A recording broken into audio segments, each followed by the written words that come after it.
Happy Bound for Glory Sunday, ladies and gentlemen. This is your installment of Around the Point here live on the YouTube channel, youtube.com/HeelSteven.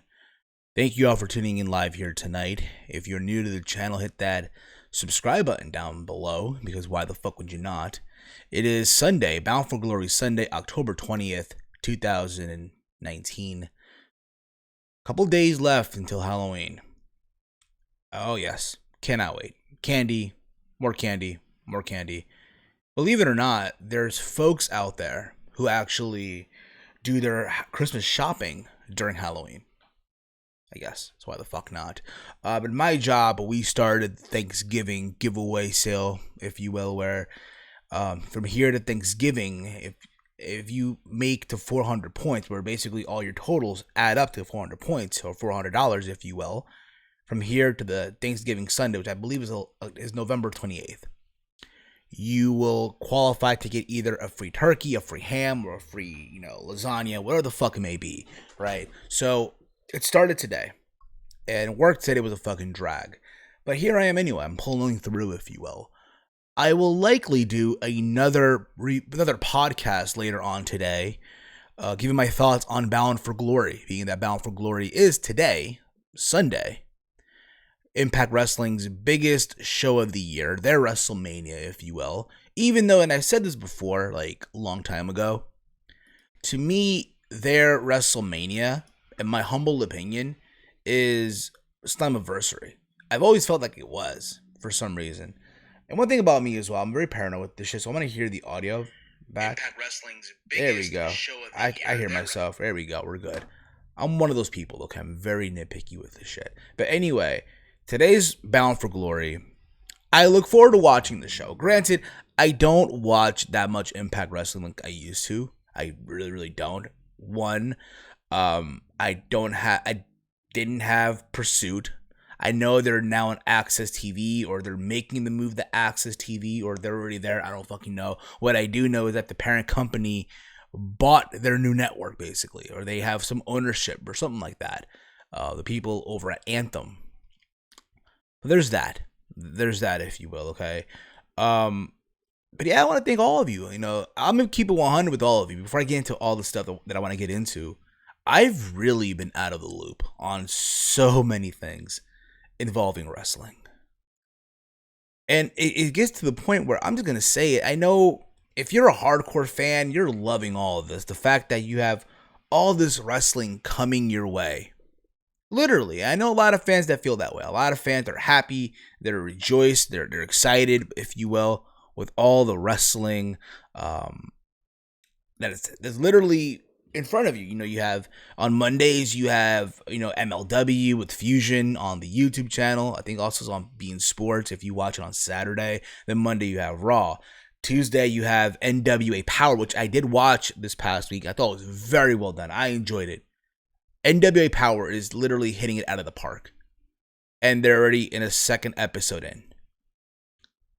And then you have also AEW Dark, which is like their dark matches that they had on freaking Dynamite.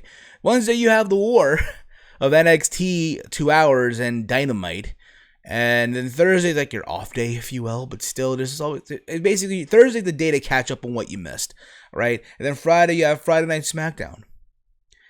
Like, holy shit, there's so much wrestling. Like, yo, when's enough? Like, can I get a break? Like, holy shit, there's too much fucking wrestling right now. Okay, and listen, I love wrestling as much as the next person, but holy shit, just so much going on right now. And I've been out of the loop with a lot of things. Responsibilities, work, and again, I don't want to come on here, make excuses, if you will. It's not my style. But there's a lot of stuff going on. A lot of adult stuff happening, if you will, that I've really been not that active on the channel. You know what I mean? And also the fact that I do 2 different podcasts every single week. TML Podcast and Around the Point. But this is Around the Point right now. I'll be back later on today for Bound for Glory, my review on that show as well. Which, again, I hope that all of you guys give it a watch. I hope you guys, again, just go out there, give Bound for Glory a watch. I know a lot of people who haven't really watched Impact Wrestling in God knows how long, and that's fine. It is what it is. But I know a lot of people that have been telling me, oh, Impact Wrestling is getting a lot of good butt. As in, like, the wrestling is good. It's different than what it was years ago and stuff like that. Should give it a watch, stuff like that. And from time to time, I do. You know what I mean? The problem is I just don't have time. I just don't. The fact that Impact is at... Oh, by the way, yeah, and Impact moving to Tuesdays as well. Holy shit. Impact moving to Tuesdays on Access TV. I think coming up real soon as well. So... with Impact, the fact that right now they're at 10 p.m. on a Friday, and then the show doesn't end until midnight. I gotta be up Saturday morning at 3 a.m. or 4 to get ready for work at 4 a.m. It's like, nah, bro, I'm not doing it. I'm really, really not. But anywho, I'm gonna talk about a couple of topics. If you guys have any topic that you want me to talk about, I'll talk about, I guess, here in, on the show, if you will. Just drop it in the chat, if you will, and I'll read them. You can follow me on Twitter at HeelSteven. Use the hashtag that you see on the bottom right corner, ATPoint, if anything you want to talk about on Twitter and all that fun stuff. So, let's talk about Eric Bischoff, shall we? Eric Bischoff is no longer with WWE. He was brought in to be I want to believe he was brought in to be the SmackDown executive director for SmackDown Live, I believe, or SmackDown now on Fox, once they made the move to Fox, right? And now he's gone. And it's funny because I remember in June, when the news came in June that both Paul Heyman and Eric Bischoff would be working in WWE, Paul Heyman with Raw, Bischoff with SmackDown, everyone and their fucking mother went insane. Oh, this is awesome. This is great. Holy shit. The best of both worlds and stuff like that, right? And who would have thought that the SmackDown now on Friday nights on Fox, right?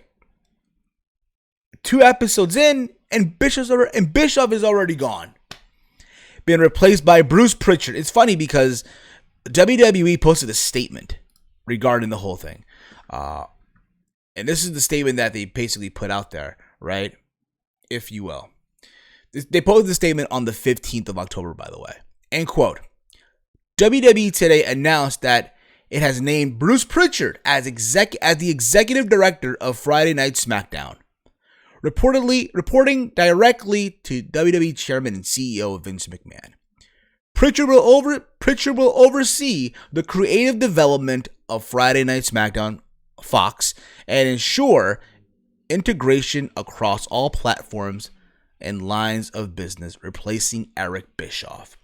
Pritchard brings nearly 40 years of experience in sports entertainment with an extensive background in character development and creative storytelling throughout his career.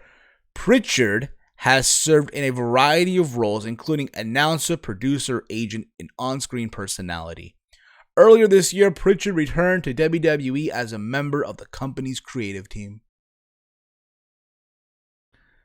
And yeah, again, the news came out, again, that both Heyman and Bischoff were going to be on WWE back in June. Everyone went insane. And now this happened. And, I'll be real about it. I haven't really sat down and watched a full episode of SmackDown, or Friday Night SmackDown. I'm sorry, that's what they call it now, right? Friday Night SmackDown on Fox, right? I haven't really sat down and watched a full episode. Like, I watched episode 1 when Kofi lost to Brock in like 9 seconds and everyone and their fucking mother went insane. Everyone and their fucking mother lost their shit. And then Cain Velasquez showed up, took down Brock, threw some punches to Brock's hands and shit while Brock was covering up. And then I saw, I guess, like, was it last week? What was it? Yeah, I already forgot. See, that's the point. I forgot already. But the point of the matter, Bayley's heel turn and stuff like that. The point of the matter is, though, at the same time, with this Friday Night SmackDown, it's still the same shit that you saw on SmackDown Live. Stuff that we will criticize, stuff that we'll shit on, stuff that we just find stupid to see on television. It just so happens to be now on a platform that everyone has, Fox, it's basic cable. And from what I read too, apparently Eric Bischoff it was hard to find. He was not familiar with the characters that were in WWE. Apparently, you see him in catering. There was even a report that I read that apparently he was backstage falling asleep. I don't know how true that is, but that's what I read. And apparently, as well, Bischoff apparently did not want this position. What he wanted was to be the broker with the deal with Fox, being that Bischoff has this experience with making these deals with major network, stations and channels and stuff like that on television, right? This is the guy that did Scott Baio's 40 and single, for crying out loud, right? At the same time, though, I know everyone's in shock, everyone's disbelief. At the same time, though, if you're Eric Bischoff, this has to suck, big time. Because the fact is, bro, this is a guy, right? This is a dude who was living in peace in Wyoming, right? In the middle of nowhere in Wyoming, living in fucking peace, right? After years of working in professional wrestling with WCW, had his time in Impact Wrestling, right? And still, even outside of the wrestling business, making money with these TV shows, right? What have you, right? Whatever the fuck show that he did. I know he did Scott Baio's 40 single. He did that Hogan show on CMT and other stuff. I'm trying to think of some of the shows on VH1, right? He did all these shows, making money outside of wrestling. At his age, to go back into the business for WWE, right? To have him move from Wyoming, where he was living at peace with his family, not just him, but him and his wife, everybody moved from Wyoming to Connecticut, right? And then be told, we're letting you go. Not even a month into them being on Fox or a year into, we're letting him go. That's to suck. Had to completely suck if you're Eric Bischoff on that part, okay? But even with Pritchard being there, still, I feel like the show still lacks something to me. It really, really does. It's just whatever. And again, I didn't watch SmackDown this week. I did not watch it. I went out. But I did hear that the show just felt like meh. You had Roman Reigns and Shinsuke Nakamura going at it for the Intercontinental Championship, which ended in disqualification. So yeah. But again, for Bischoff, it sucks. Apparently now he's being advertised for StarCast. It's funny. There's people that were saying, "Oh, can you imagine if Bischoff shows up on Dynamite the week of with the live mic?" No, that's not happening. I mean, years ago it might have happened, but no, it's not happening. I mean, Bischoff, if you go on his Twitter, apparently he quote tweeted Ryan Satin, who broke the news, I guess. He talked about how he's happy for Bruce Pritchard, how they've been friends for so many years, and he believes that Pritchard will do an amazing job. The people that work backstage are amazing workers and shit like that. But even if that, again, I hate being repetitive with this stuff. I really, really do. It has to suck, though, if you're Eric Bischoff. It really, really does. Okay? Reading the comments here. Eli Bands, you are on a fucking roll. What's up, Steven? Bischoff, a legend who don't want to be there. I don't blame him. I like Kanellis, he's okay. Whether wrestler, but but who will sign him and put him as a world champion? He's fit better as a mid-carder. I'll get into that in a little bit. I'll get into that a bit, okay? Steven, I'll watch. Geez, I'm going to see Ken Shamrock versus Moose. Yeah, bro. RVD and Rhino versus the North. God damn, yeah, that's crazy. What else here? Rich Swan, Billy Mack. And I'm going to die to know who will return on the Battle Royal. Sammy Calvin with Brian Cage will kill it. I do believe that. I bet if Vince fired him, he turned red. Brotherly love. Bailey theme is crazy. I did hear about that. Mixed with the Ministry, Taker, and Rock of 99. The second theme with the Rock, LOL. I'm watching, I guess, Kurt Angle vs. Undertaker right from No Way Out 06. Way better than SmackDown. Yeah, basically. If we can get a rerun from SmackDown from yesteryear, I will be completely okay. Believe it or not. Completely fucking okay. No problem whatsoever.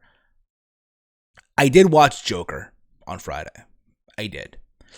Overall, I know people like prior to going to the movie, they were giving me their reactions to the movie, right? They're giving me their thoughts and all that stuff. How it's good, how it's bad, and stuff like that. And overall, I'm gonna be real with you guys. I didn't hate the movie. I did not hate the movie at all. I did not hate it. I thought the movie was okay. I knew what I was getting myself into. Basically, it's Joker, basically, but the beginning of the character, the beginning of, if you will, of Arthur Fleck, right? That's basically what it was. It's the beginning of the character, the beginning of how all this shit started, right? That's basically what it was. Basically, people were expecting, oh, because he Batman fight Joker. No, that wasn't happening. Yeah, they did break some of the fourth wall, right? They broke some of the fourth wall, which, again, was fine. Perfectly fine. I know people, again, were upset with it. They were all angry. How can they do that? What's wrong with them and stuff like that? No. But other than that, I thought overall I enjoyed it for what it was. Granted, was it the best Joker character that portrayed the person? No. But it is what it is. I know why. People don't want to go watch the movies anymore, and I know why. Okay. Fair enough. Fair enough, Eli. Fair enough. Let's also talk about Mike Kanellis. So Mike Kanellis, as you guys know, is currently on television being a cuck to Maria Kanellis, who was his wife in real life. And they're doing this whole story of Maria's baby and how it might not be Mike's. And we all know it really is. We're not dumb. We're not stupid. We weren't born yesterday. Holy shit. But it's been reported this week that apparently Mike Kanellis has requested his release from WWE. Mind you all, Mike Kanellis, a couple of months ago, re-signed a new 5-year deal with WWE. And now all of a sudden, he wants out. He wants out of the company. All of a sudden. Now, this is what Mike Kanellis posted on Twitter. He made a statement, basically, if you will. And I'm going to read it to the best of my abilities. And quote, this is from Mike's Twitter, by the way. He tweeted this out, I believe, on the 14th, a couple days ago, right? It has about 2,600 retweets, 19,000 likes and stuff like that. So I'm going to read what he said in quote. You gotta love when a wrestler, by the way, when they make a statement, they use their notepad on their iPhone. You gotta love that, just saying. So this is what he wrote, end quote. Today I asked for my release from WWE. I want to thank everyone in the company who has helped me, who has helped me out, and who I have shared a locker room with. I love you all. I've been with the company for almost 3 years, and I am incredibly grateful for the opportunity. However, it is time for me to move on. I am only 34 years old, and I feel I have way too much left in the tank. Working 1 day a week is just not going to cut it for me. Keep that in mind. Working 1 day a week is just not going to cut it for me. I came to WWE to work, and that opportunity does not exist right now. No, bro. You came to WWE because, holy shit, you were tired of the travel. You were tired of fucking wrestling every single fucking weekend on the independents. So shut the fuck up, bro. You can tell about what I just said. I have no sympathy for Mike Bennett or Mike Kanellis. I have no sympathy whatsoever. Okay? I resigned with the company back in June because I thought it was what was best for my family and maybe a financial standpoint. It was. But I quickly realized that bringing my work frustrations and misery home with me is not good for my family, and I no longer want my daughter to constantly see me come home defeated, sad, and angry. It is not fair to her or my wife. Being a pro wrestler was and is my lifelong dream, and I'm just not ready to give that up yet. I wasted 4 years of my life addicted to drugs and not caring when I should have been having the best matches of my life. Now that I am clean, sober, and motivated, I want to have those 30-minute matches that none of us fucking remember.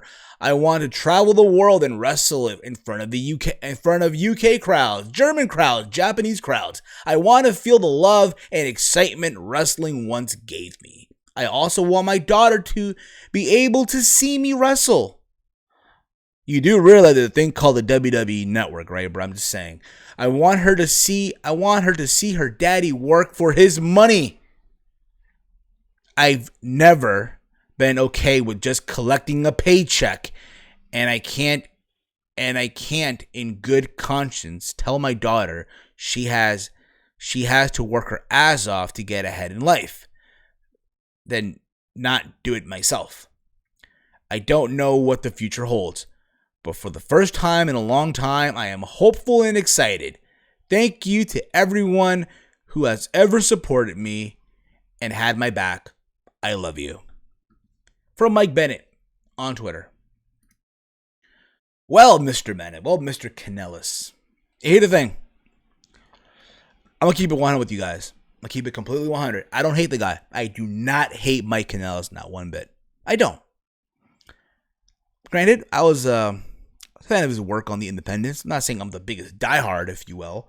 But I can appreciate what he's done, right? In Ring of Honor and Impact Wrestling, New Japan, all that stuff, right? Good worker. Don't get me the fuck wrong. But this is the issue that I have with all of this. And this is why, in a way, I have no sympathy for Mike Kanellis or Mike Bennett, whatever the fuck you want to call him. Mike. Okay?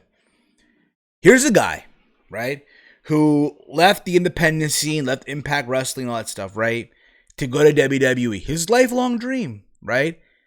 And signed with the company.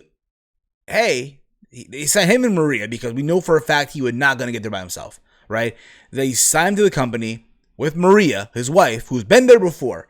They repackaged them. Now Mike Bennett is Mike Kanellis. So basically he is taking his wife's last name because fuck, they know who Maria Kanellis is. They don't know who Mike Bennett is. They don't, right? They bring them on TV. They debut them on the main roster, by the way. The guy didn't even go to NXT. The guy did have to struggle in developmental.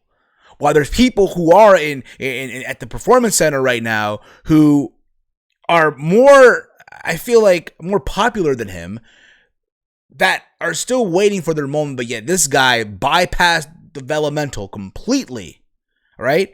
And then you find out once they sign, Maria's pregnant with their first child. And then you find out all of a sudden, he has a drug problem. He has a problem with drugs. And yet WWE, again, they wanted to get help. He got help. He got in shape, right? The guy really went into WWE really out of shape and got really in this amazing shape, right? Right? And he sobered up. He cleaned. I'm happy for him on that. I'm happy that he cleaned up. He's a better person now, right? And then, right, granted, they haven't really done nothing with him, and I get that. They've done nothing with the guy, right? And they bring him in, and they re-sign him to a new deal. Out of nowhere, they signed this guy to a new fucking deal, even though he was on 205 Live having some good matches, all the fuck you want, right? And he resigns a new 5-year deal. And now all of a sudden, we find out once they signed the new deal, Maria's pregnant. Again, with the second child. And now they're doing a storyline out of this whole thing, right? Where they're making Mike be this fucking cuck. They're making him feel like a fucking cuck. And now, all of a sudden, it's like, he wants out. He wants out of the company. He wants out. Hey, WWE, thank you for cleaning my life. Thank you for, all this shit. But now I want out. But even though I signed a 5-year deal, like, bro, you knew what the fuck you were getting yourself into. He knew this already. I want to believe that he honestly knew what the fuck he was getting himself into. And all of a sudden, he wants out? Nah, bruh. No sympathy for me. Don't get me wrong. I'm pretty sure AEW would love to have him. I'm pretty sure Impact Wrestling would welcome him back with open arms. I'm sure New Japan or Ring of Honor, Ring of Honor right now, let's be honest, really needs a fucking, they need a miracle, no pun intended, okay? But at the same time, it's been reported that it's likely that WWE will not grant him his release. And why would they? For what reason? For what? Bruh, the guy signed a 5-year deal. A 5-year fucking deal he signed. You know what they're going to probably do? Yeah, okay, we'll keep you around. But you're going to job out every single fucking week. job out every week. And granted, the guy does deserve better. I will give you that. Okay? But the guy knew what he was signing. He knew what he was signing up for. I'll say this. And I look at Lio Rush, who is now in NXT. He's a cruiserweight champion, right? It's like a whole night and day type of thing. When he was on the main roster, granted, he really wasn't doing much. He was the manager of Bobby Lashley, but you know, all this backstage drama with him, right? He goes away for a while. He goes back to NXT where it all started for him, and now look at him now. He's a cruiserweight champion. You look at Mike Kanellis. The guy went literally fresh off the independents, right? Straight to the main roster because who he was married to. Honestly, what they should have done with him, and this is my honest opinion, have him go to NXT first. From the beginning, that's what they should have done with him and Maria. That's what they should have done, but they didn't do that at all. They did not do that. And now the guy wants out, and likely it's not going to happen. It's not. And why would WWE let him go now? Why? For what reason whatsoever? They're going to probably continue the storyline. They're going to continue the storyline with the whole pregnancy thing and all that stuff, and we'll see. We'll see what happens. But again, I'm going to be completely honest with all of you guys. I have no sympathy for Mike Bennett. No sympathy whatsoever. I don't hate the guy. I don't hate him. But I feel like it's like, okay, thanks WWE for cleaning up my life. Now I want out. Basically. It's like he signed his new deal, but I'll tell him what the fuck was really going on almost. That's kind of shady in my eyes. In my eyes, kind of shady, but it is what it is. All right. Reading the comments here. Let's see here. Steven, if you was general manager for SmackDown, 4 things you will do to bring back that good feel. SmackDown, bring back the fist. Set up my SmackDown 6. Make it TV 14. And treat it like a sport.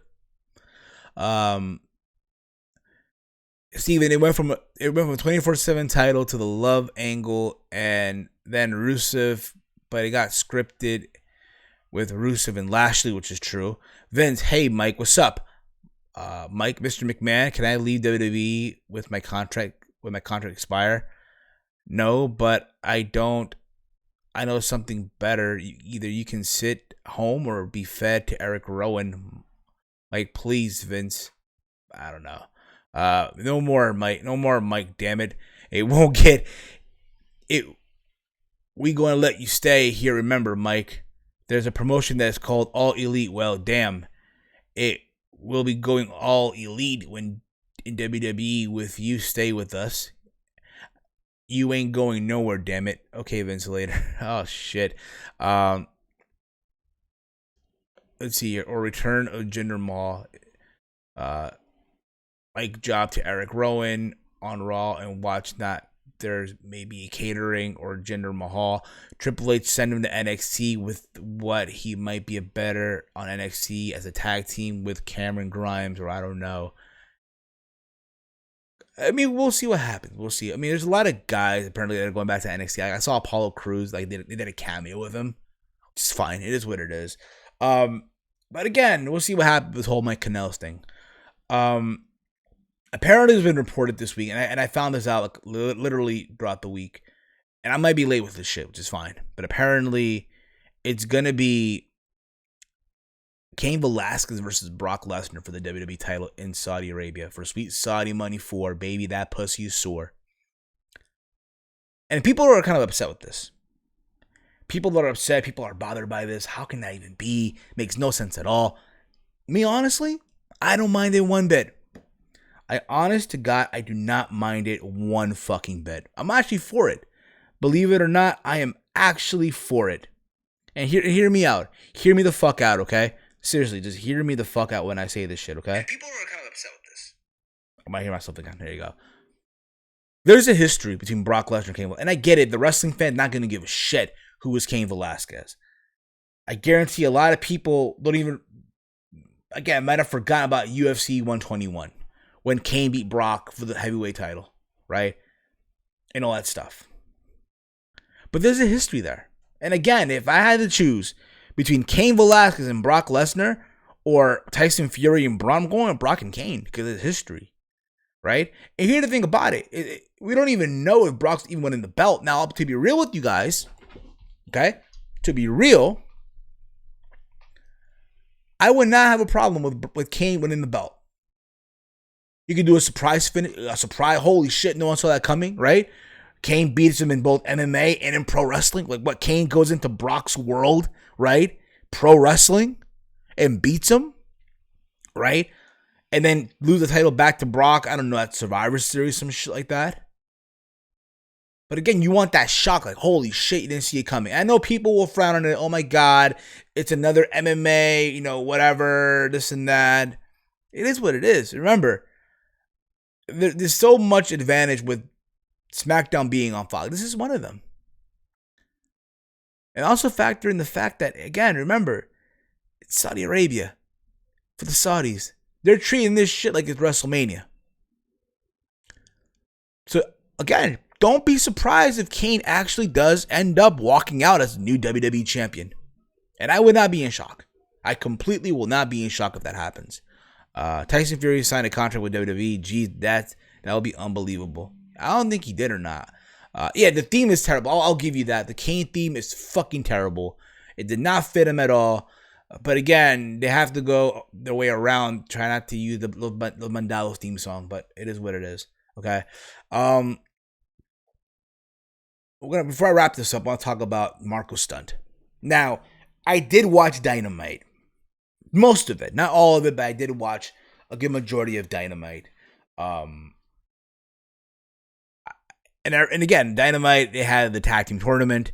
And a match that was advertised for the show was the Jurassic Express versus the Lucha Bros of Luchasaurus and Jungle Boy versus Pentagon Jr. and Rey Fenix. By the way, I know Kenny Omega won the AAA Mega Championship. Good on him. I did not see the match yet, but I'll watch it sometime this week. I heard it was a good match. So good on Kenny Omega, which I'll get into also in a little bit as well. Okay, but it's been reported that Luchasaurus has a torn hamstring, so he'll be out for like at least 6 to 9 months, something shit like that, right? So AEW here pulled an audible.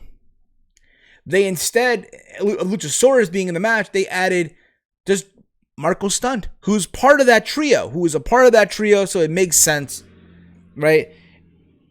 And the match happened. Jungle Boy and Marko Stunt, who's like this tall, literally this tall, weighs literally 102 pounds. Yeah, 102 pounds. Apparently, if you watched the Chris Van Vliet interview, he did say in the interview that he has scoliosis. Which is like, wow, and you're taking bumps. This kid should not be fucking wrestling at all. But hey, it is what it is. It's your body. Do what you want to do, homie. And the match happened.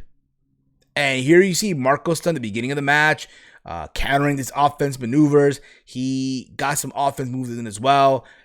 Pentagon and Phoenix hit like these big moves on Marko, and Marko kept kicking out and shit. And people were outraged. People were like upset with this shit. Like, oh my God, this is so stupid. This match should have ended a long time ago. This match went long for no fucking reason. This and whatnot. Now, here's the thing about it, okay?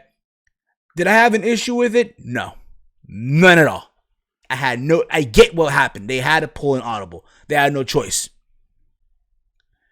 What I did have an issue with was Dave Meltzer's comments of comparing young Marko Stunt to Rey Mysterio of 1991.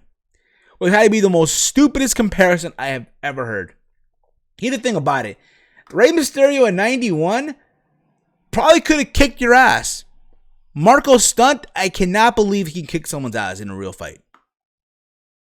And oh yes, the side doesn't matter, this and that, and fine and dandy. Fine and dandy, but at the same time though, and I said this a long time ago, there's a lot of guys on that, a lot of men and women on that AEW roster who in reality, in my humble opinion, again, great on the indies, awesome to have, don't get me the fuck wrong. But then, it's another thing of being ready for primetime television. I'm sorry, someone like Marko Stunt should not be on TV right now. He's an act that should be on the independents, where they should still be out there on the indies, getting the experience, traveling, embracing the grind. But here, Tony Khan, who's this fucking millionaire mark, who has dad's fucking money to get him a company, signing everyone to a fucking deal almost, without allowing these men and women who in reality aren't even ready yet to travel the world, to make a name for themselves, and then earn that contract. Get that contract and shit, if you will. And that's what happened here. You know what I mean? I don't hate Marko Stunt. You know, I can tolerate the guy. Now, I'm not at the level of Jim Cornette, but holy shit, I get people's frustration. I understand it to an extent. But there's that. End of the day, there's that. And again, you know, you can sit here and say, oh, this guy had no business in wrestling. There's worse things I've seen, okay? There's worse things I've seen than this. Keep that in mind, okay? Remember Victory Road 2011 when Jeff Hardy was highest drugged to the fucking gills in the ring? But yeah, you kind of get the point here, okay?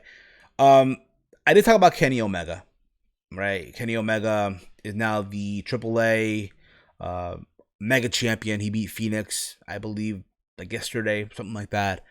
The match went down. And again, that connection, AEW, AAA, that working relationship. So when you think about it, Kenny Omega won a title in New Japan. He won a title in now AAA. And again, Kenny Omega in New Japan was amazing. Kenny Omega in AAA, fine, no problem. But I'm just going to say it, and this might piss off a lot of people, which is fine. It is what it is. But I feel like Kenny Omega in New Japan, in AEW, comes off like a regular guy on the roster. Like, I don't see the uniqueness anymore in Kenny Omega, which sucks. Because, again, at one time, I was a big Kenny Omega fan. I can go back and watch the classic matches from him in New Japan, right? The Okada matches, the G1 of 2016, which he won, all that stuff. Classic stuff. But then you watch him in AEW, it's like, bruh, it's like he's a shell of his former self. Like, what the fuck happened to him? You know what I'm saying? Like, but yeah, I'm reading the comments here. You saw Jungle Boy looking for Luchasaurus, and he looks sad. It makes sense though, because Marko Stunt is a stable Luchasaurus and Jungle Boy. 3 things AEW need to do: 1, a mid-card belt; 2, need more women, which I agree. And I ain't a lot, and maybe a male, but the male are okay. 3, another better music. That's that too. Lucha Bros theme, money, don't sleep. Okay, fair enough. So that's all I really wanted to cover. That's all I really wanted to get into this week. I did watch NWA Power. Like I said, I enjoyed it.